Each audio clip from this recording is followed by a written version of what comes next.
Mupeni Bwana utukufu na nguvu. Mupeni Bwana utukufu na nguvu. Mupeni Bwana. Angalia, uzajurimba. Mupeni Bwana utukufu na nguvu. Mupeni Bwana utukufu na nguvu. Asante sana Mama Roza Muhando. Kwa kuwa ulinisalimia vizuri. Kwa kuwa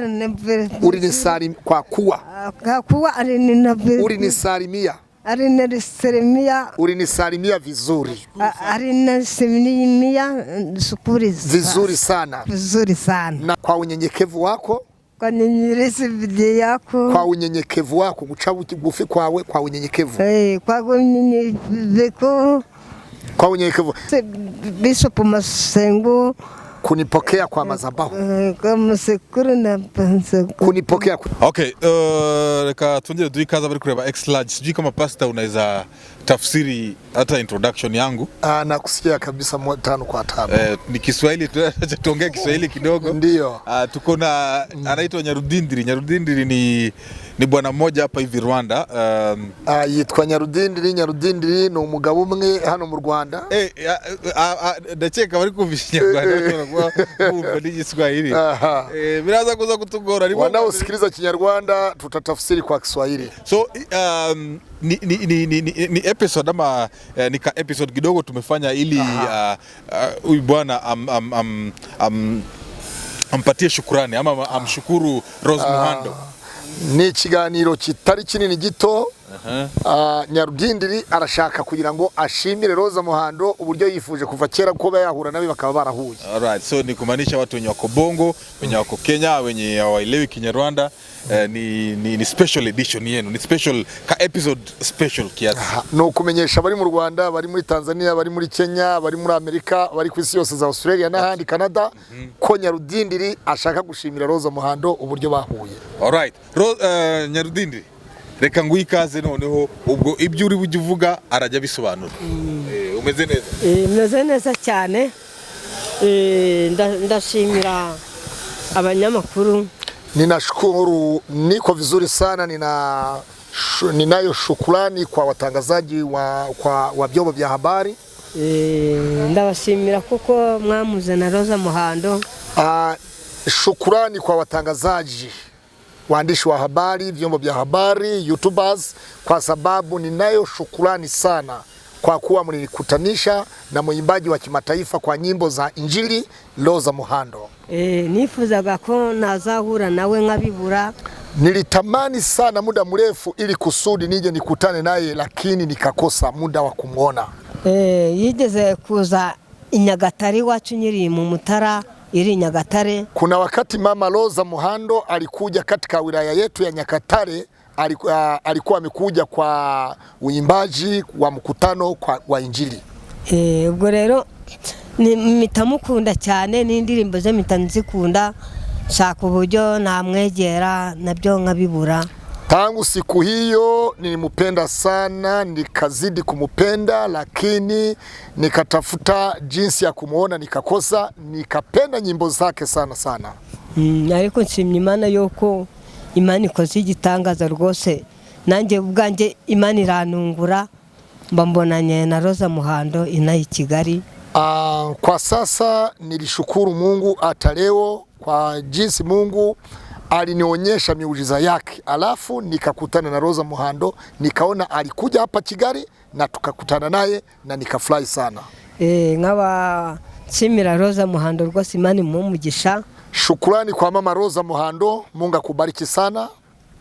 Kuona mubonye rwose nawe akansuhuza. Kwa kuwa nilimuona, nilimukuta kanisani Foursquare, alafu akanisalimia kwa shangwe na vigeregere. Icyo namukundiye arabyina, akabyina n'imbaga ze zose n'ingingo zose rwose agatambira Uwiteka. Upendo wangu kwa Rose Muhando, anaimba sana, analukaruka sana vizuri, nguvu zake, roho yake, kinwa chake, ya damu yake. Yani anaimbia Mungu vizuri sana. Ubwo rero nkaba mushima cyane kuko ubu nanjye amavuta ndi kugenderaho aturuka kuri Rose Muhando.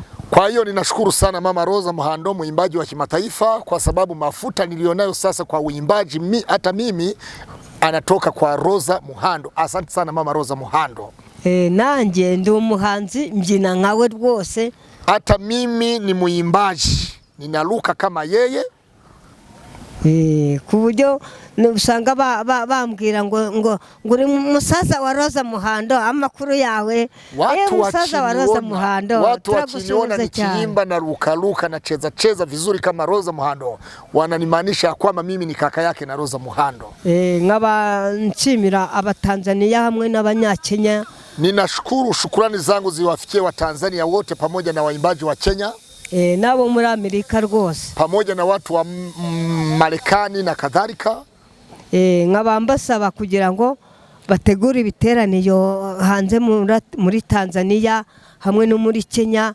Mbe ndi kumwe na Rosa Muhando, nzaze rwose nurutse mu Rwanda inayi Kigali. Kwa hiyo Mama Rosa Muhando, Nyarudindili huyu anasema ya kwamba anaomba, amekuomba kwa hiari yake, ili kusudi kwa hiari yako, ili kusudi ukiandaa mkutano Tanzania wala Kenya kabisa, umuite aje aimbe pamoja na wewe, na atakuwa na furaha sana rohoni mwake. Nkaba mbashimiye cyane kandi Imana ibamugisha, na Rosa Muhando Imana imugisha cyane, kandi Imana ikomeze mwambika imbaraga kandi ikomeze inamurinde. Kwa hiyo shukrani zangu, ninashukuru nyinyi nyote munao nisaidia, lakini hatimaye watangazaji, vyombo vya habari kama X-Raj ambaye imenikutanisha na Rosa Muhando ili kusudi nitoe ujumbe wangu kwa Rosa Muhando. Asante sana, ninashukuru kwa yote. Murakoze rwose, Imana ikomeze bahumugisha cyane, tuzabonana. Hanyuma noneho Pastor Mutwarize ari mushinga ujyanye na collabo bafitanye, ese kiragiye bahura baraganiriye. Ndabaza. Aha. Kwa hiyo tutauliza Rosa Muhando ili kusudi uliza kwa Kiswahili alafu ajibu kwa Kwa hiyo utamuuliza kwa Kinyarwanda. Kwa Kinyarwanda. Amesikia, ameelewa swali. Sasa mfafanulie. Okay, nasikia. Nyarudindili, ko wifuje ko abanyakenya n'abatanzania mu gihe baba bateguye ibiterane, nawe bajya bagutumira ukagenda ukabyinana na Rosa, ukaririmba na Rosa Muhando. Ese haba hari ikintu waba waraganiriye na Rosa Muhando akakwemera ko rwose yiteguye ko wazajya mukajyana mu biterane, cyangwa se n'icyifuzo uramusabye? Ndabimusabye, ni icyifuzo ndabimusabye nk'icyifuzo. Nago twabasize kuntu twaganira kubera ko bwari bwije. Yarangiza kuririmba ahita ataha ajya kwitegura ko yakurinda ajya kasura. Okay. Kwa hiyo ombi lake Nyarudindili, ombi lake ni kuwa anaomba ili kusudi Mama Rosa Muhando wakati wowote ukiandaa mikutano Tanzania, Kenya na kadhalika, ili kusudi umuite. Nyarudindili anakupenda sana na moyo wake wote, bila unafiki, bila ujanja. Yeye anakupenda sana sana sana sana. Kwa hiyo anakuomba ili kusudi usimame naye, ili kusudi umuinue, kwa kuwa anapenda nyimbo zako, na tena ameomba waimbaji wa Tanzania, waimbaji wa Kenya, mkiandaa mikutano muwe mnamwalika Nyarudindili kwa sababu anaimba kama Rosa Muhando. Right. Dusoze rero Nyarudindili na uvuga ikintu mu Giswahili ubwira Rosa Muhando. Ama tumalizie Nyarudindili anasema kitu kwa Kiswahili. Mupeni Bwana utukufu na nguvu. Upeni Bwana utukufu na nguvu. Mupeni Bwana. Angalia, uzajurimba. Mupeni Bwana utukufu na nguvu. Mupeni Bwana utukufu na nguvu. Kwa hiyo ni nyimbo ya Rosa Muhando. Vuga ngo asante sana Mama Rosa Muhando. Asante sana Rosa. Asante sana Mama Rosa Muhando. Asante sana Mama Rosa Muhando. Aha, asante sana Mama Rosa Muhando. Asante sana Mama Rosa Muhando. Kwa kuwa ulinisalimia vizuri. Kwa kuwa ulinisalimia.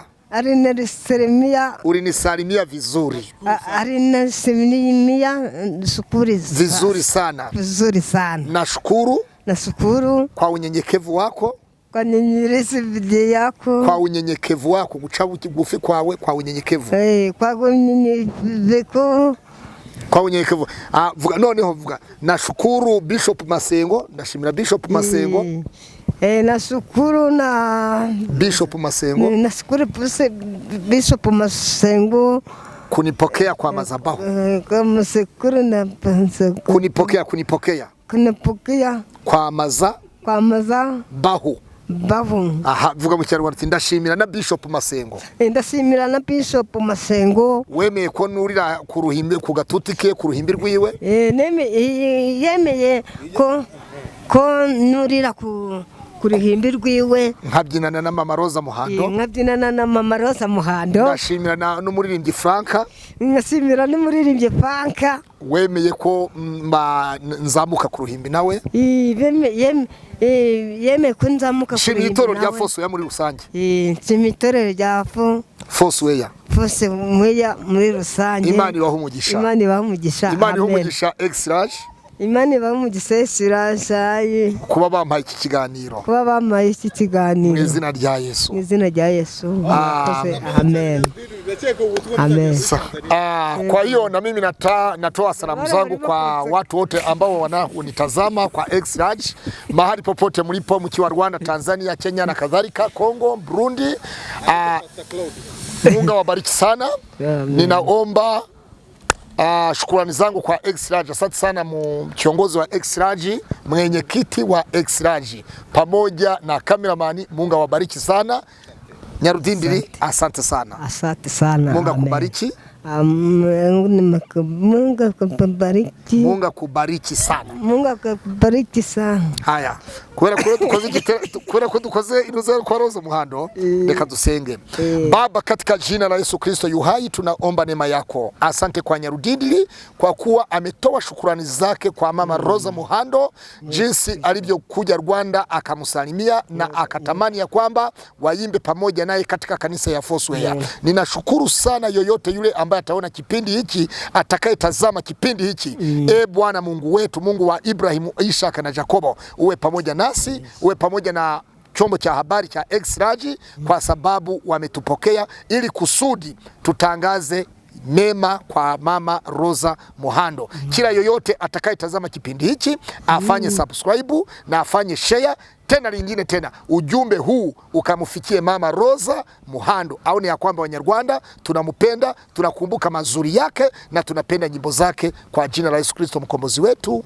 Amen. Amen. Amen.